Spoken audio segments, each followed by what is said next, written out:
رات گئے تک بیٹھا باتیں کیا کرتا اور الگ صبح اٹھ کر چپکے سے باہر چلا جاتا، لیکن سلطانہ ابھی تک اس کی نظروں پر چڑھی ہوئی تھی، بلکہ ماں اور بیٹی جب کبھی ساتھ بیٹھی ہوتی تو ماں اس کو بھدی اور بدوزہ معلوم ہوتی۔ موقع مل جاتا تو نیاز سلطانہ سے ہنس کر بات بھی کر لیتا، مگر ماں اب اس کی کڑی نگرانی کرنے لگی تھی، کسی وقت بھی اس کو اکیلا چھوڑ کر نہ جاتی، ذرا سی بات پر اس کو سختی سے ڈانٹ دیتی۔ نیاز کی موجودگی میں سلطانہ کا بیٹھنا دوبھر ہو جاتا۔ ایک روز ایسا ہوا کہ نیاز سلطانہ کی ماں سے بیٹھا باتیں کر رہا تھا۔ کسی رشتہ دار کے یہاں کوئی تقریب تھی، ماں اور بیٹی ذرا دیر پہلے وہاں سے واپس لوٹی تھیں۔ سلطانہ ابھی تک اپنا ریشمی جوڑا پہنے ہوئی تھی، اس لباس میں اس کی خوبصورتی کو چار چاند لگ رہے تھے، چہرے پر معصومیت کے ساتھ وقار چھلک رہا تھا۔ نیاز کے لیے ضبط کرنا مشکل ہو گیا، وہ بار بار اس کی جانب دیکھ رہا تھا۔ سلطانہ کو بھی اس وقت اپنی دلکشی کا پورا احساس تھا۔ ماں کے بار بار کہنے کے باوجود اس نے لباس تبدیل نہیں کیا تھا اور وہیں ماں کے کولہے سے لگی بیٹھی تھی۔ نیاز نے جو ایک بار نظر اٹھا کر دیکھا تو سلطانہ کی نگاہیں بھی اس کی جانب اٹھی ہوئی تھیں۔ وہ بے ساختہ مسکرا دی، وہ بھی مسکرا دیا۔ ماں سر جھکائے پان لگا رہی تھی۔ اچانک اس کی نظر سلطانہ پر پڑ گئی۔ اس نے سلطانہ کو مسکراتے دیکھ لیا۔ ایک بارگی اس کی تیوری پر بل پڑ گئے۔ اس نے قہر آلود نظروں سے اس کو گھورا اور ڈانٹ کر بولی، جا اندر جا کر بیٹھ، جب دیکھو سر پر سوار ہے۔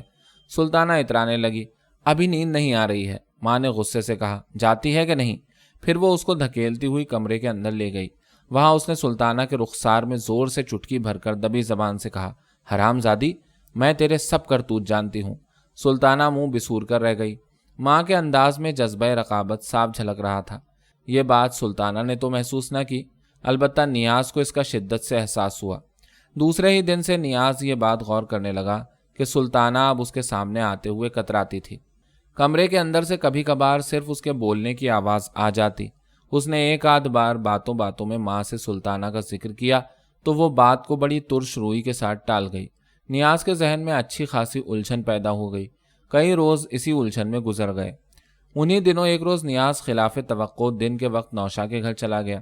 10 ساڑھے 10 بجے کا وقت تھا۔ سلطانہ کی ماں کی طبیعت خراب تھی، وہ انو کے ساتھ اسپتال گئی تھی۔ نوشا کارخانے جا چکا تھا، گھر میں صرف سلطانہ تھی۔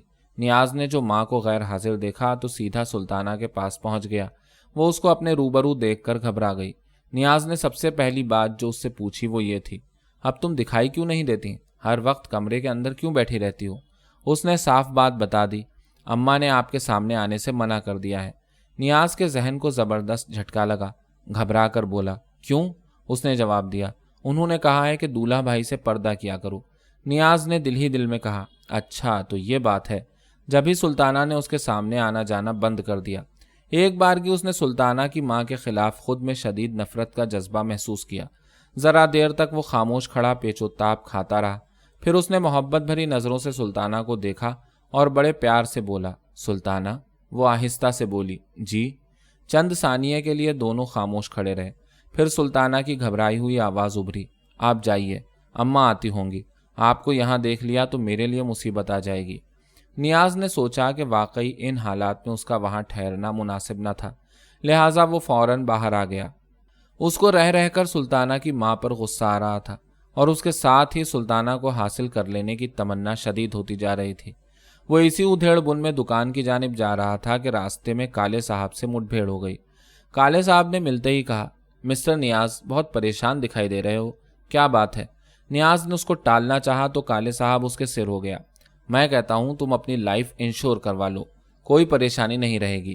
نیاز اس وقت جھنلایا ہوا تھا، جل کر بولا، کالے صاحب، تم کو ہر وقت بیمہ ہی کرانے کی پڑی رہتی ہے، نہ وقت دیکھتے ہو نہ موقع، ہر وقت سالہ بیمہ تمہارے ساتھ لگا رہتا ہے۔ کالے صاحب ہنسنے لگا، ناراض ہونا تو اس نے سیکھا ہی نہیں تھا، ورنہ وہ اس قدر کامیاب انشورنس ایجنٹ نہ ہوتا۔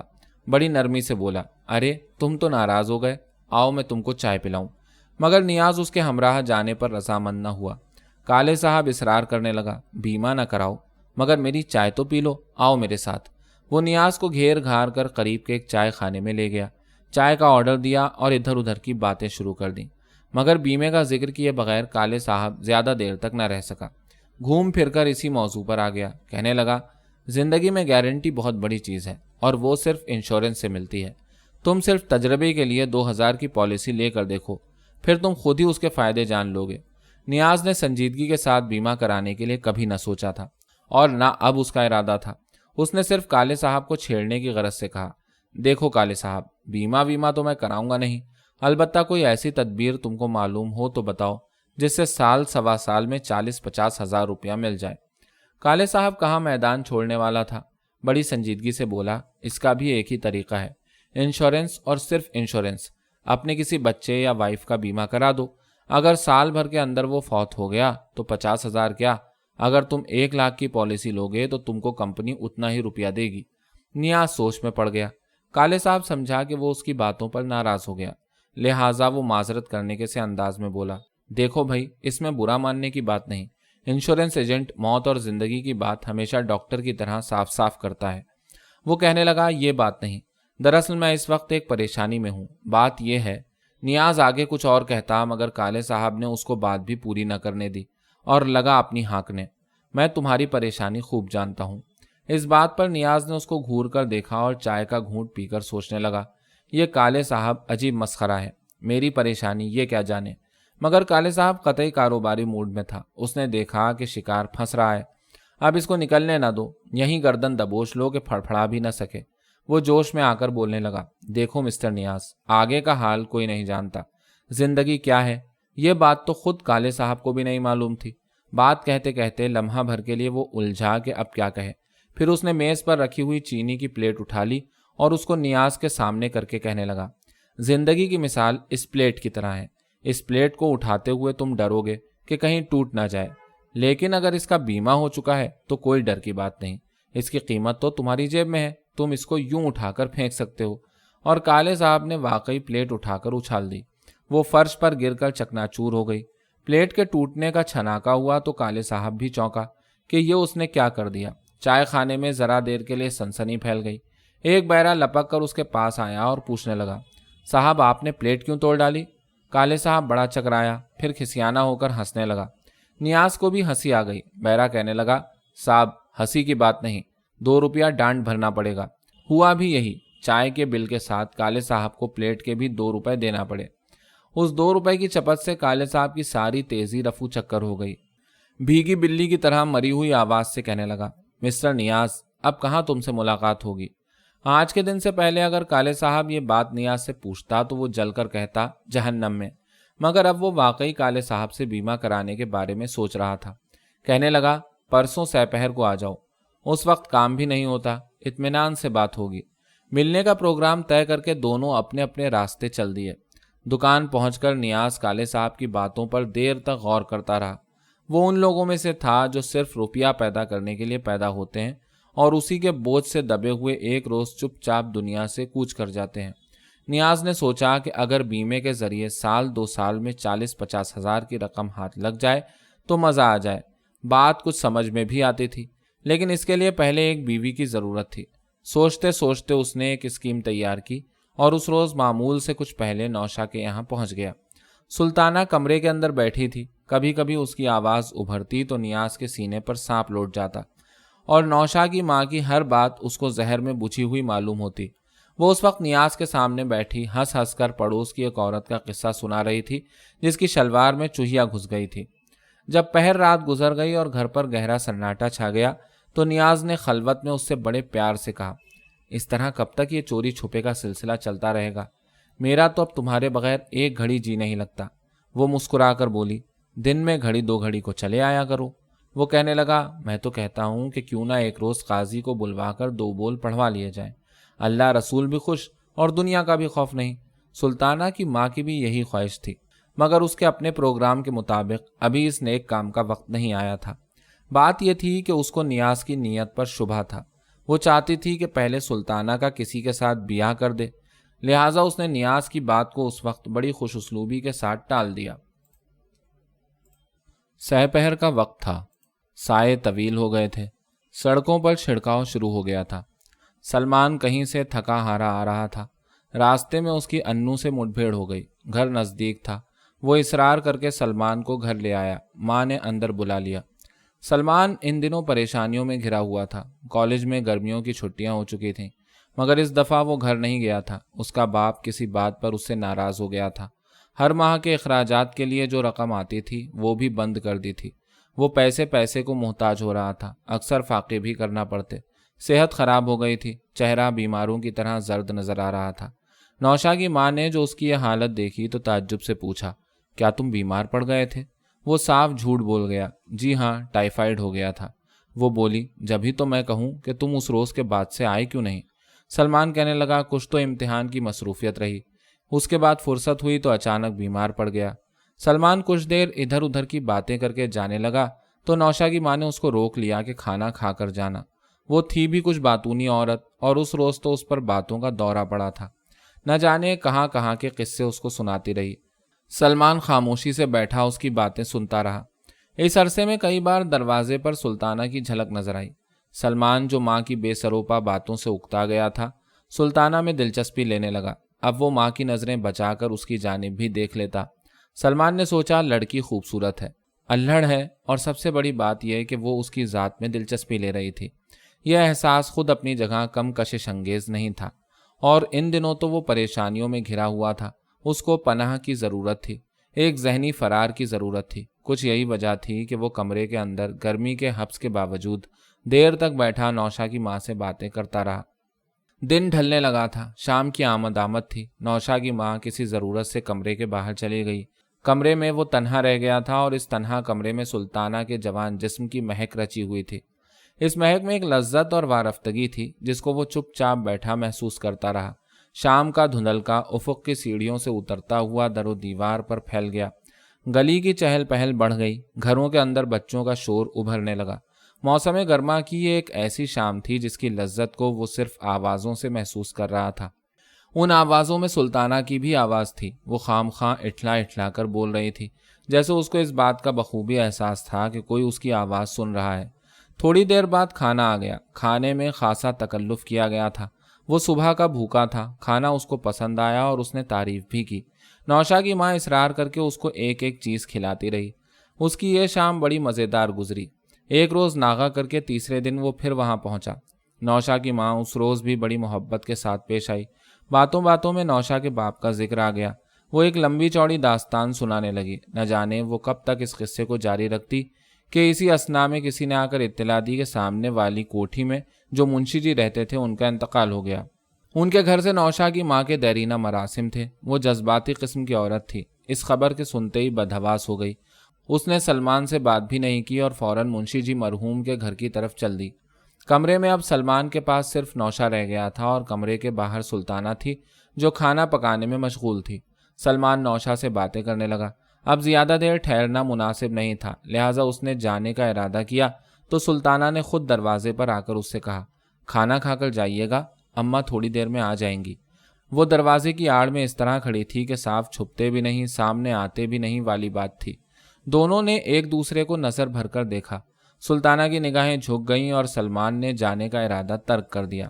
تھوڑی دیر بعد دروازے پر دستک ہوئی۔ نیاز آیا تھا۔ پہلے تو سلطانہ گھبرا گئی کہ کیا کرے، پھر اس نے یہی مناسب سمجھا کہ اس کو گھر کے اندر نہ بلائے۔ اس نے نوشا کو قریب بلا کر کہا، دولہا بھائی سے کہہ دو کہ اماں گھر میں نہیں ہیں، آپ رات کو آئیے گا، اس وقت تک وہ واپس آ جائیں گی۔ نیاز نے نوشا کی زبانی جو یہ بات سنی تو تلملا کر رہ گیا۔ سلطانہ پر تو اس کو ذرا بھی شبہ نہ ہوا، البتہ اس کی ماں پر اس کو سخت غصہ آیا۔ اس نے سوچا کہ وہ گھر سے جاتے ہوئے سلطانہ کو منع کر گئی ہوگی۔ وہ جھنجھلایا ہوا وہاں سے چلا گیا۔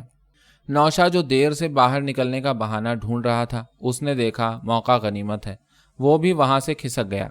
کمرے کے اندر سلمان تنہا رہ گیا تھا۔ اس تنہائی نے اس کو شدید بے چینی میں مبتلا کر دیا، اس لیے کہ اب گھر کے اندر وہ دونوں اکیلے رہ گئے تھے۔ ان کے درمیان صرف ایک دیوار حائل تھی اور اس دیوار میں ایک دروازہ تھا جس کا ایک پٹ کھلا تھا۔ شام کی سنکی ہوئی ہوا کے ہلکے ہلکے جھونکے کمرے کے اندر آ رہے تھے۔ لیمپ کی لو بار بار بھڑک اٹھتی۔ ایک بار سلطانہ دروازے کے سامنے سے گزری، دوبارہ پھر گزری۔ دونوں میں کوئی بات چیت نہیں ہوئی، کوئی حادثہ پیش نہیں آیا۔ کمرے کے اندر بھڑکتی ہوئی لیمپ کی لو جیسے بار بار کہہ رہی تھی، کچھ ہونے والا ہے، کچھ ہو کے رہے گا۔ اچانک گہری خاموشی میں شیشے کے ٹوٹنے کی آواز ابھری۔ سلمان چونک پڑا۔ کمرے کے باہر شیشے کا کوئی برتن گر کر ٹوٹ گیا تھا۔ اس کا چھناکا کچھ اس طرح گونجا کہ سلمان کو گھبرا کر پوچھنا پڑا، کیا ہو گیا؟ باہر سے سلطانہ کی آواز ابھری، کچھ نہیں، چوہوں نے طاق پر سے گلاس گرا دیا تھا۔